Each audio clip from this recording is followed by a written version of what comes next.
Mazmur 23 ayat 1. Tuhan adalah gembalaku. Tuhan adalah gembalaku. Takkan kekurangan aku. Tuhan adalah gembalaku. Takkan kekurangan aku. Tuhan adalah gembalaku. Takkan kekuranganku. Tuhan adalah gembalaku. Takkan kekurangan aku. Tuhan adalah gembalaku. Takkan kekurangan aku. Tuhan adalah gembalaku. Takkan kekurangan aku. Tuhan adalah gembalaku. Takkan kekurangan aku. Tuhan adalah gembalaku. Takkan kekurangan aku. Tuhan adalah gembalaku. Takkan kekurangan aku.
Shalom adik-adik.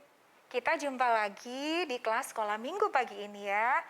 Kita mengucap syukur karena Tuhan masih memberikan kesehatan dan juga kerinduan bagi kita untuk boleh datang kepada Tuhan. Mari kita menyiapkan hati kita masuk di dalam doa supaya ibadah ini boleh berkenan kepada Tuhan. Kita berdoa ya. Terima kasih Tuhan Yesus, pagi ini kami boleh datang kepada Tuhan. Kami ingin memuji, memuliakan nama Tuhan. Kami ingin mendengarkan firman Tuhan. Kami juga ingin ya Tuhan, Tuhan sendiri yang menolong kami untuk memahami firman-Mu dengan baik. Terima kasih Tuhan, kami mau siapkan hati kami untuk memuji, memuliakan nama Tuhan, dan untuk mendengarkan kehendak Tuhan melalui firman-Mu. Dalam nama Tuhan Yesus kami berdoa, amin. Adik-adik, pagi hari ini kita akan bersuka cita memuji nama Tuhan. Di sini ada Kak Ju, ada Bu Murti, ya. Kita mau sama-sama naikkan pujian pada Tuhan ya.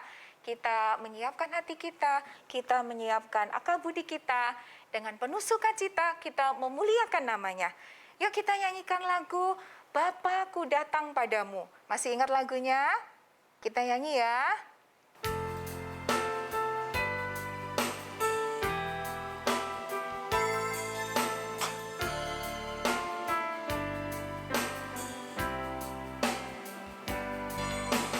Bapakku datang padamu, naikkan ucapan syukur atas kasih anugerah-Mu yang indah setiap hari. Pagi hari, siang hari, sore dan malam hari, tak hentinya mengucap syukur atas kebaikan-Mu.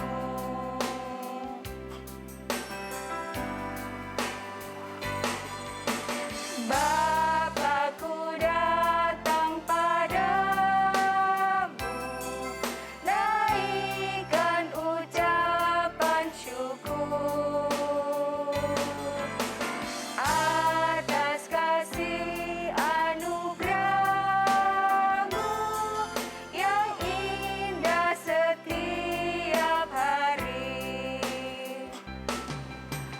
Pagi hari, siang hari, sore dan malam hari, tak hentinya mengucap syukur atas kebaikan-Mu.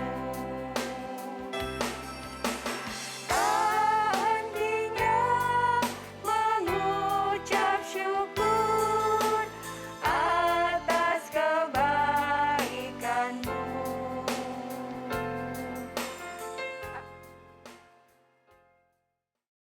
Hai adik-adik, masih semangat memuji Tuhan? Ada satu lagu adik-adik, stop ku mau katakan. Kita mau nyanyikan bersama-sama, tapi juga adik-adik juga ngikuti dengan gerakannya. Ayo kita menyanyikan pujian ini bersama-sama.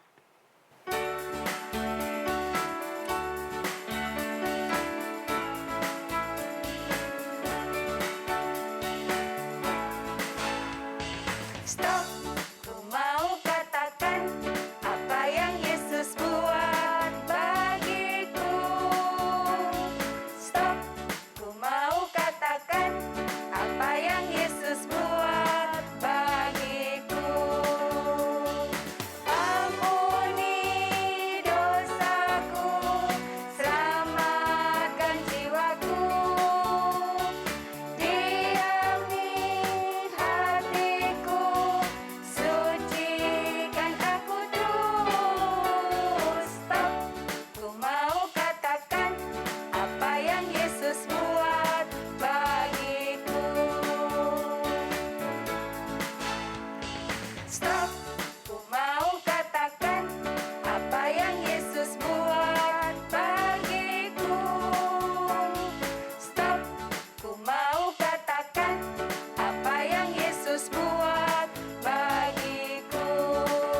Adik-adik, sebentar lagi kita mau mempersiapkan hati kita untuk mendengarkan firman Tuhan. Mari kita menaikkan pujian firman Tuhan ku dengar.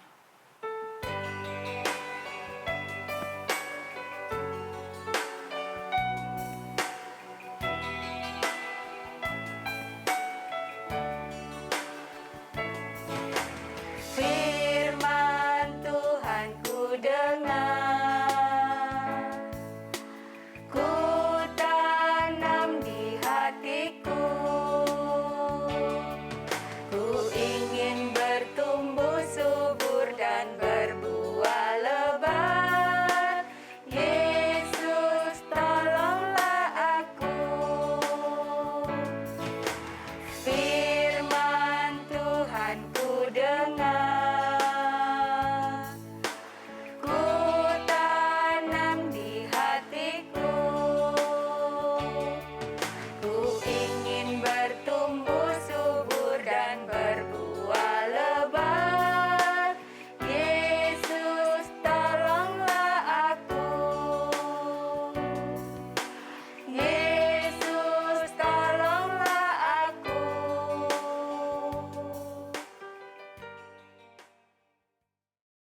Selamat pagi adik-adik, apa kabar kalian? Bersyukur ya, kita memiliki Allah yang setia.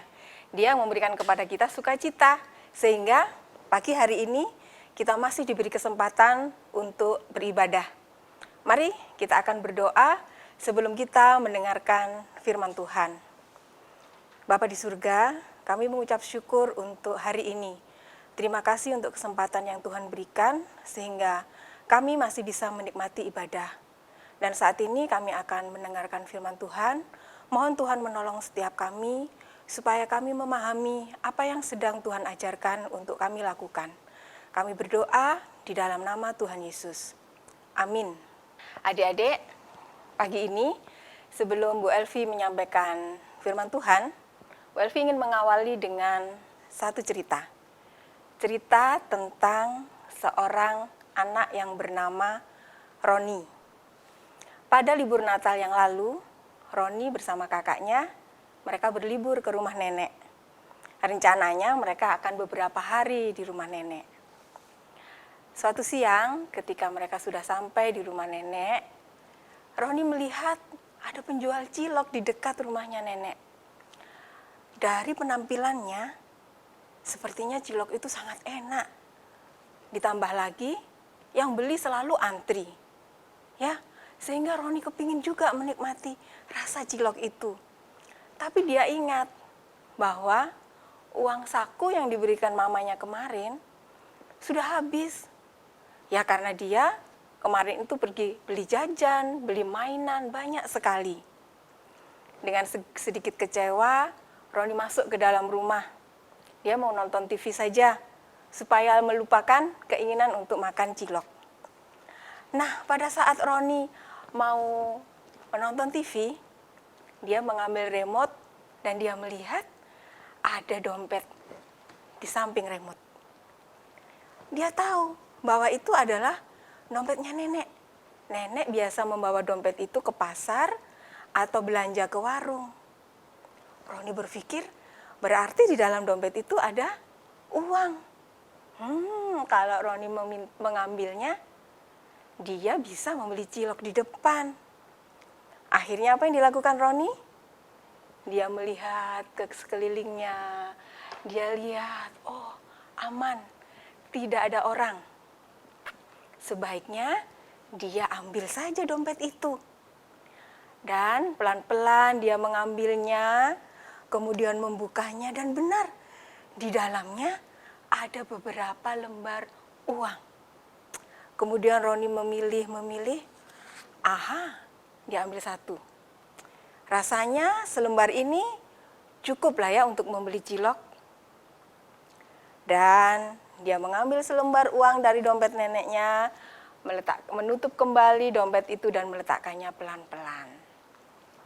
Nah adik-adik, sekarang Roni sedang menikmati cilok yang dia beli dari uang di dompet neneknya tadi. Sedang enak-enaknya dia menikmati, datang kakak Roni. Kakak Roni mengatakan, bagi dong ciloknya, sebatang aja. Ah, nggak mau, kata Roni. Kakak beli aja di sana, cepetan, mumpung masih ada. Adik-adik, ternyata Roni pelit ya. Tapi kemudian kakaknya mengatakan, benar kamu nggak mau bagi. Nanti aku bilang loh ke nenek, kalau kamu tadi ngambil uangnya. Wah, Roni langsung kaget. Ternyata kakaknya melihat pada waktu dia mengambil uang di dompet neneknya tadi. Ya, dengan terpaksa, Roni berbagi ciloknya dengan kakaknya. Dan sejak hari itu, kalau Roni menolak perintah kakaknya, maka kakaknya akan mengancam, akan memberitahu neneknya. Sehingga Roni merasa ketakutan. Dia khawatir kalau neneknya tahu dan akan memarahi dia. Waktu berlangsung beberapa hari. Dan Roni menjadi tidak tahan. Karena dia setiap hari diliputi rasa khawatir. Takut kalau neneknya akan tahu. Tapi dia tidak tahan. Akhirnya Roni memutuskan untuk mengaku kepada nenek bahwa dia yang mengambil uang itu. Lalu setelah Roni mengaku kepada nenek, apakah nenek memarahi Roni? Ternyata tidak ya. Dengan penuh kasih dan dengan tersenyum lembut, neneknya mengatakan bahwa nenek sudah tahu kok kalau Roni mengambil uang. Dan juga nenek tahu apa yang dilakukan kakaknya Roni kepada Roni. Nenek tidak melakukan apa-apa. Nenek hanya menunggu Roni datang untuk mengakui kesalahannya. Nah, ketika Roni datang kepada neneknya dan mengakui kesalahannya, kemudian Roni minta maaf, maka neneknya juga memaafkan dia. Dan nenek mengatakan, lain kali tidak boleh diulang. Kalau Roni mau, Roni boleh minta. Pasti nenek akan berikan. Nah, sejak saat itu, Roni tidak lagi ketakutan. Tidak lagi khawatir akan ketahuan neneknya. Roni sudah mengakuinya di hadapan neneknya. Dia tidak lagi takut akan ancaman kakaknya. Dan dia bisa menikmati sisa libur mereka dengan hati yang senang. Adik-adik, di dalam Alkitab ada seorang raja, namanya Daud. Kalian semua pasti sudah kenal, sudah sering mendengar nama Raja Daud. Pada waktu Daud menjadi raja, dia adalah raja yang sangat baik. Daud selalu meminta kepada Tuhan supaya Tuhan menolong dia memimpin umat Israel. Daud sangat taat kepada Tuhan. Daud juga melayani Tuhan. Begitu juga dengan semua bangsa Israel. Tapi tahukah kalian bahwa Daud ternyata raja yang besar itu, raja yang baik itu juga pernah mempunyai pengalaman yang mirip dengan pengalaman Roni tadi. Daud, raja yang luar biasa itu, pernah juga melakukan kesalahan dan melakukan dosa. Dia bukan berdosa atau melakukan kesalahan pada neneknya ya, tetapi Daud melakukan dosa kepada Tuhan. Kita akan melihat kisahnya di dalam 2 Samuel pasal 11 dan 12. Tapi Bu Elvi tidak akan membaca semua, kalian nanti akan membaca pada kesempatan ketika di rumah sendiri ya. Beberapa ayat Bu Elvi akan baca untuk kita. 2 Samuel 11 ayat 1 sampai 3.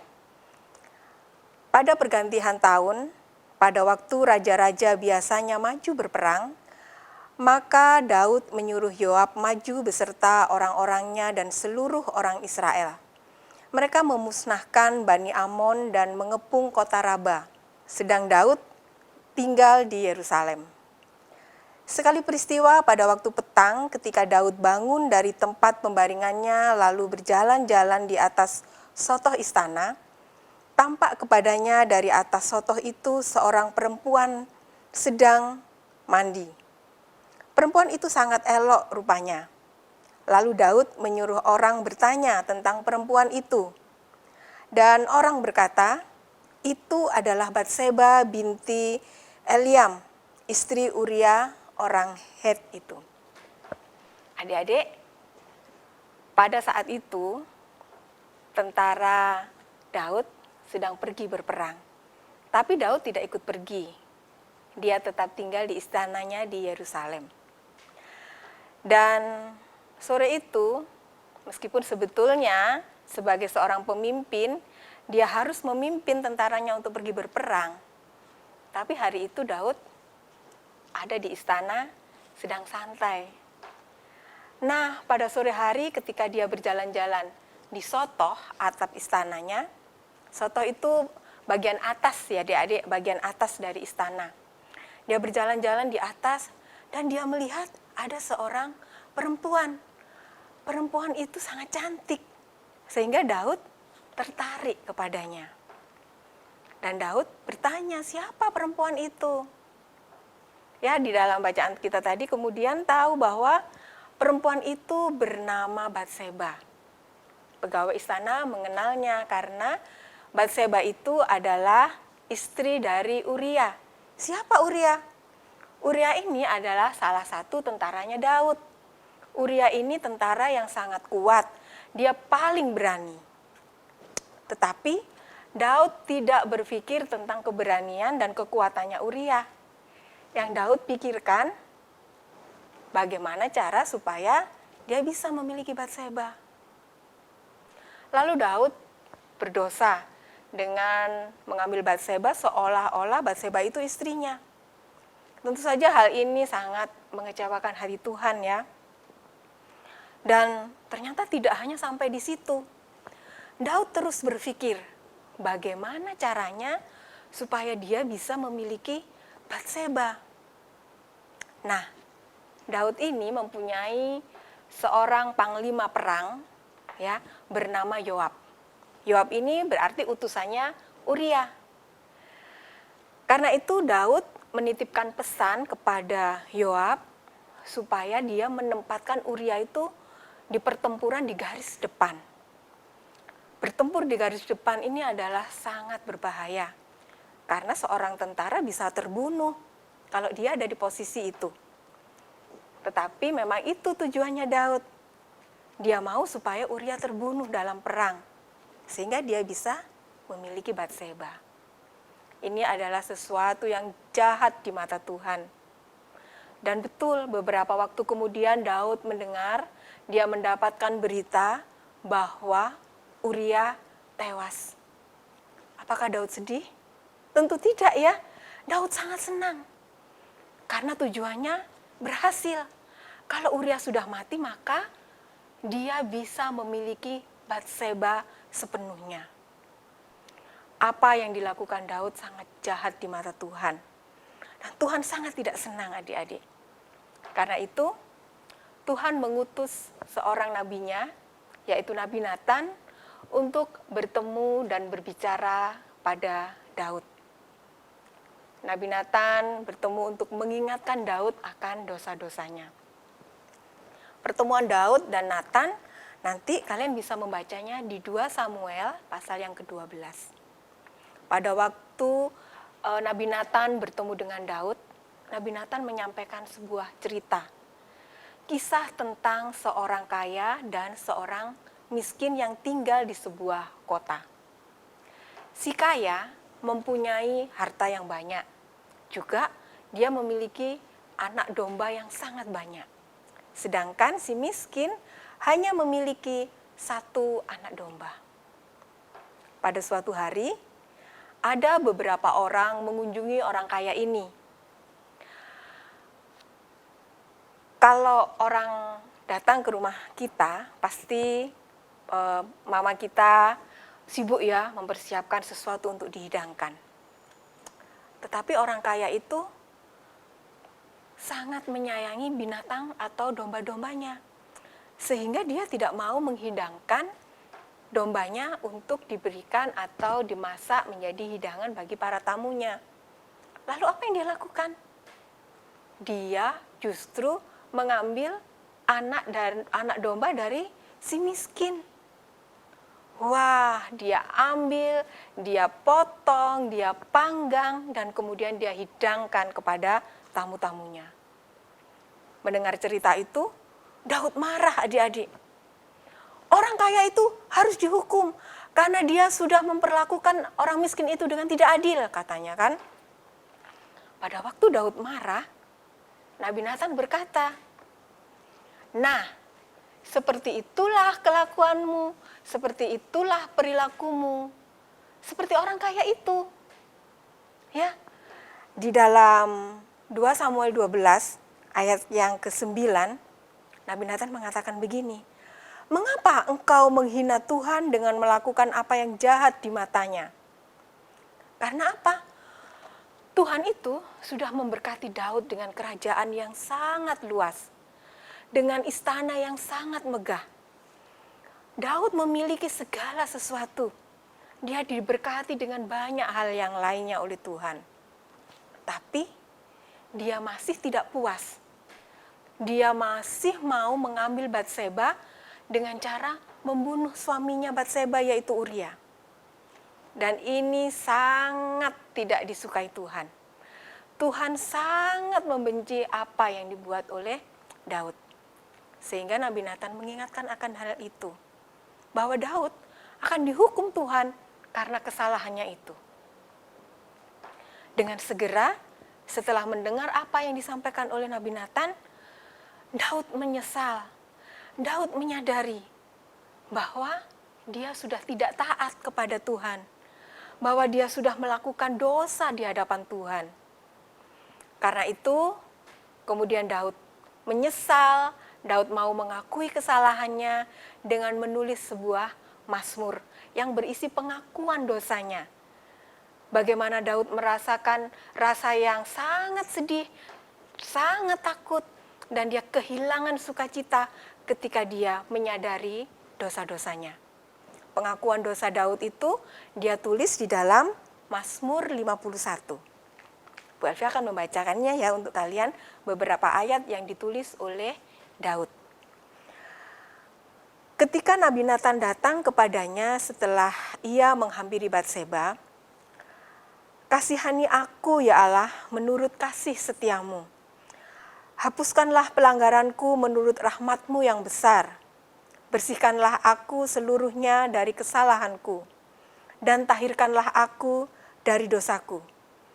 Sebab aku sendiri sadar akan pelanggaranku, dan senantiasa bergumul dengan dosaku." Jadi pada waktu Daud menyadari dia berdosa, Daud menjadi takut, dia juga sedih. Tapi apa yang dilakukan dari Daud memberikan kepada kita semua pelajaran. Bahwa yang pertama, perhatikan ya, yang pertama kita harus mengakui semua dosa dan kesalahan kita kepada Tuhan. Mungkin pada waktu kita melakukan dosa, papa mama, kakak, adik, teman-teman kita ataupun guru-guru kita tidak melihat. Tetapi ingat, Tuhan itu adalah Allah Maha Tahu. Tidak ada yang bisa kita sembunyikan dari Tuhan. Karenanya, kita harus mengakui semua dosa kita di hadapan Tuhan. Nah, yang kedua, kita harus minta pada Tuhan supaya Tuhan mengampuni dosa-dosa kita. Karena hanya Allah melalui Yesus yang mati di kayu salib yang bisa mengampuni dan mengangkat dosa-dosa kita. Kemudian yang ketiga, kita harus bertobat. Bertobat itu artinya kita tidak mau lagi melakukan dosa, berhenti berbuat dosa, berkata tidak kepada dosa. Karena apa? Karena Tuhan sangat membenci dosa. Ingat 3 hal tadi adik-adik? Seperti ada seekor domba yang tersesat di hutan. Gembalanya ini melihat bahwa ada satu domba yang hilang. Maka gembala ini akan pergi mencari sampai dia menemukan domba itu dan dia akan membawa kembali pulang ke kandang. Domba tadi dia tersesat karena dia tidak taat, dia tidak mengikuti kawanan domba yang lain. Seperti itulah yang dilakukan oleh Tuhan ketika dia mengutus Nabi Nathan untuk kembali kepada Daud, dombanya yang tersesat, domba yang tidak taat. Melalui Nabi Nathan, Tuhan mau supaya Daud kembali pulang, kembali ke jalan yang benar untuk menikmati berkat-berkat Tuhan. Begitu juga bagi kita semua adik-adik, kita punya gembala yang baik, yaitu Tuhan Yesus. Dia yang akan senantiasa mengarahkan kita pada waktu kita tidak taat, pada waktu kita berbuat dosa. Tuhan mencari kita, Dia mau membawa kita kembali. Karena itu, jangan pernah takut untuk datang kepada Tuhan, mengakui semua dosa dan kesalahan, dan juga mengakui dosa di hadapan Tuhan. Sehingga apa? Tuhan akan mengampuni dosa-dosa kita. Dan kalau Tuhan sudah mengampuni dosa kita, Dia akan mengembalikan sukacita. Sehingga kita tidak perlu takut lagi, kita tidak khawatir lagi. Kita bersukacita karena Tuhan mengampuni dosa-dosa kita. Mari kita berdoa mengakhiri firman Tuhan kita pada pagi hari ini. Bapa di surga, terima kasih untuk firman-Mu pada pagi hari ini. Kami bersyukur karena melalui firman-Mu, melalui pengalaman Daud, kami diingatkan bahwa kami adalah domba-domba yang seringkali tidak taat. Seringkali kami melakukan hal-hal yang tidak menyenangkan hati Tuhan. Karena itu saat ini kami mau mengakui semua dosa-dosa kami di hadapan-Mu. Mungkin kadang-kadang kami tidak taat kepada papa mama. Mungkin kadang kami malas berdoa, malas membaca firman Tuhan. Kadang kami tidak mau mengalah kepada adik kami. Tuhan ampunilah kami, supaya kami boleh diampuni dan kami boleh layak untuk menerima berkat-berkat Tuhan. Terima kasih sudah mengampuni semua dosa dan kesalahan kami. Di dalam nama Tuhan Yesus kami berdoa. Amin. Ayat hafalan kita hari ini adik-adik, kita akan mengambilnya dari Mazmur 51 ayat yang keempat. Tadi sudah sempat kita baca ya. Bunyinya begini. Bersihkanlah aku seluruhnya dari kesalahanku, dan tahirkanlah aku dari dosaku. Mazmur 51 ayat 4. Bersihkanlah aku seluruhnya dari kesalahanku, dan tahirkanlah aku dari dosaku. Adik-adik, kita sudah mendengarkan firman Tuhan. Kita akan mengucap syukur melalui memberikan persembahan. Kita akan memuji Tuhan dengan judul teman setia. Kita akan pujikan dengan penuh sukacita.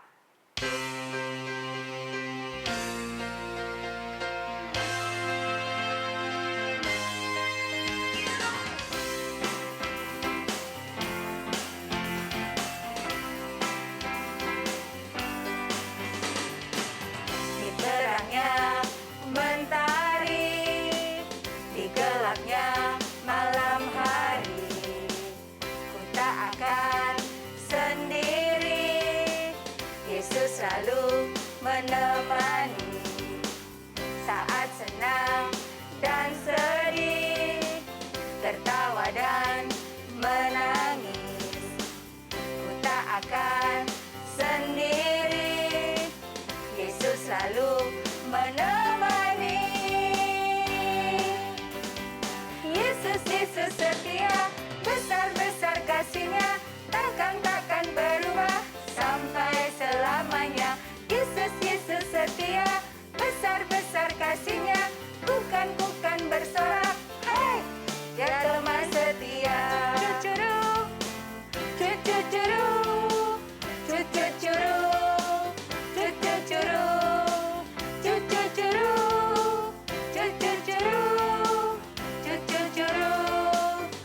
cucuru.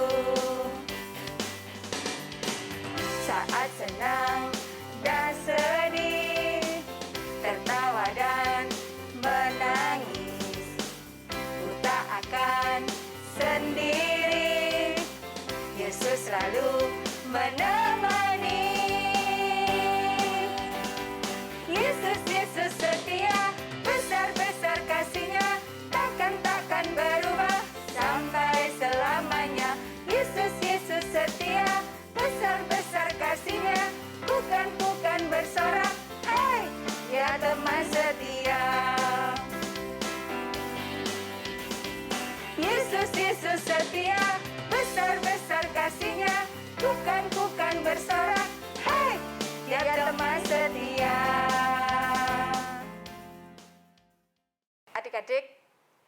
kita tiba saatnya akan berdoa untuk persembahan. Semua lipat tangan, tutup mata, kita akan berdoa.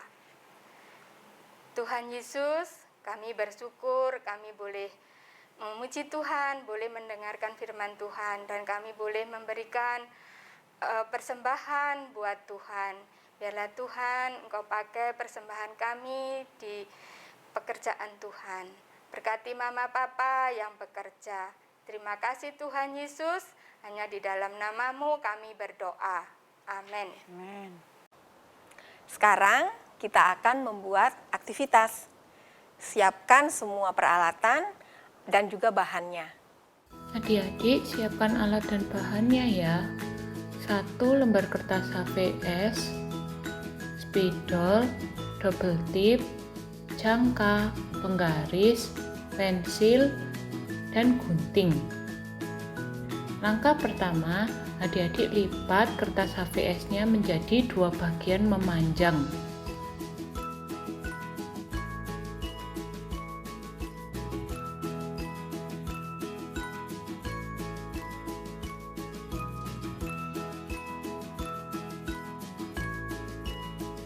Lalu, adik-adik boleh gunting.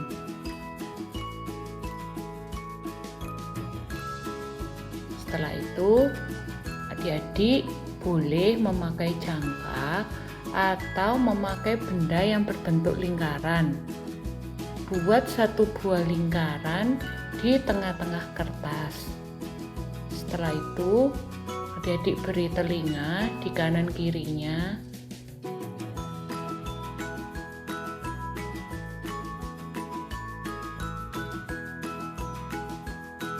Dan diberi sedikit rambut. Kalau sudah, adik-adik boleh menebalinya menggunakan spidol.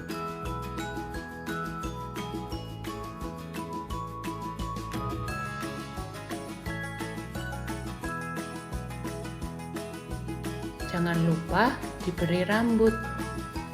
Setelah itu, adik-adik buat persegi di tengah-tengah bagian wajah orangnya.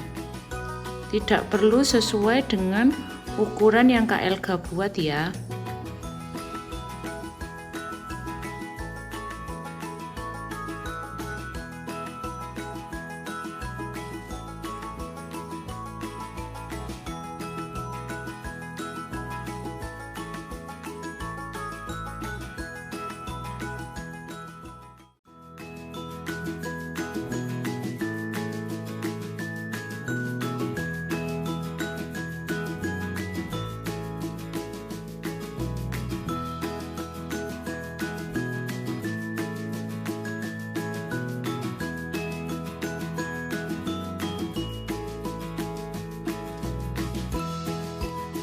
Nah, bagian yang Kak Elga silang akan kita gunting.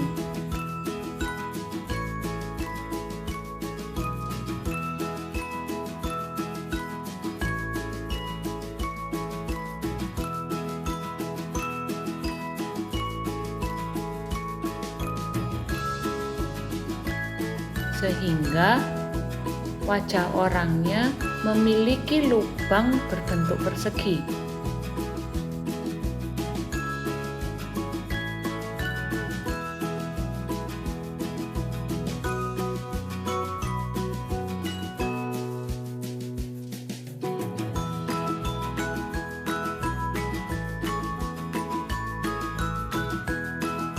Ambil kertas HVS yang satunya, kita mau membuat garis.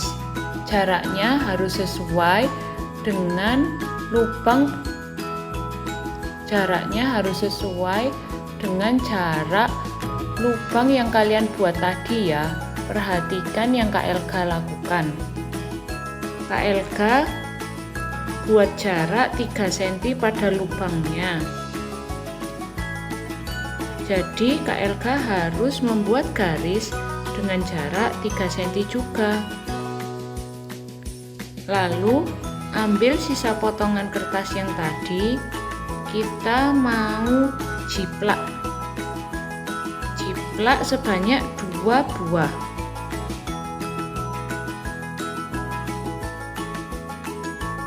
jangan berdempetan ya, adik-adik beri jarak.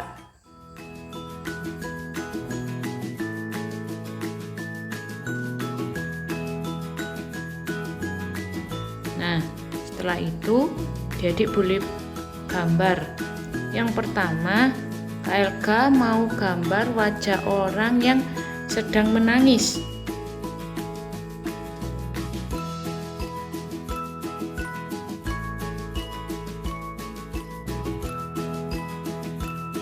Setelah itu, Kak Elga mau gambar wajah orang yang sedang bersuka cita.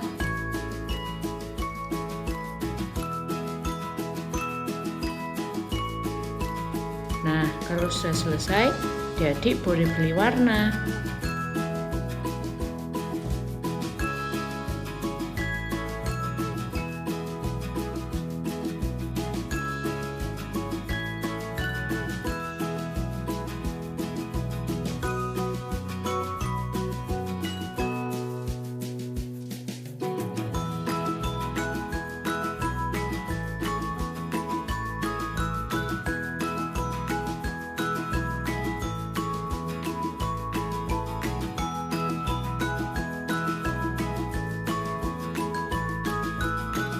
Setelah itu, tempelkan double tip pada bagian ujung kertas.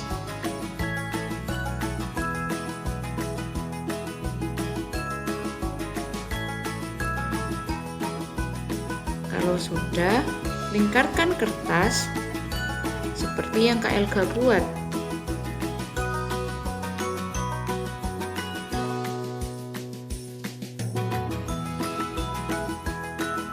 Nah, ambil kertas yang satunya, adik-adik balik dan adik-adik beri double tip di ujungnya.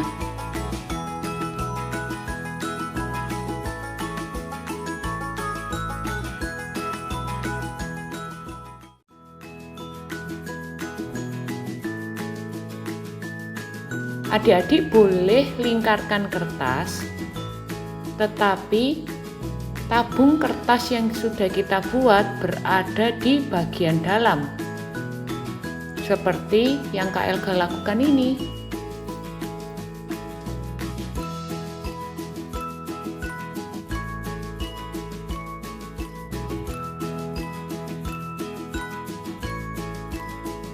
Nah, aktivitas kita sudah selesai. Nah, ini aktivitas kita hari ini. Ini wajahnya murung, kenapa ya? Ingat, Roni tadi waktu dia belum mengakui dosanya, wajahnya sedih, takut.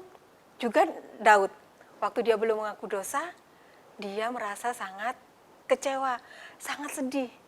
Ini adalah wajah kita yang ketakutan, yang sedih ketika kita melakukan dosa kepada Tuhan. Nah, tapi perhatikan, ini adalah wajah tersenyum, wajah yang berbahagia. Mengapa? Setelah kita mengakui dosa kita, maka Tuhan juga mengampuni dosa-dosa kita. Sehingga kita bisa bersuka cita menikmati semua berkat Tuhan. Nah, adik-adik jangan lupa, nanti setelah kalian menyelesaikan membuat aktivitas, kirimkan ke grup di kelas masing-masing ya, supaya apa yang sudah kalian buat bisa menjadi berkat bagi kita semua. Sampai berjumpa pada ibadah minggu depan. Tuhan Yesus memberkati.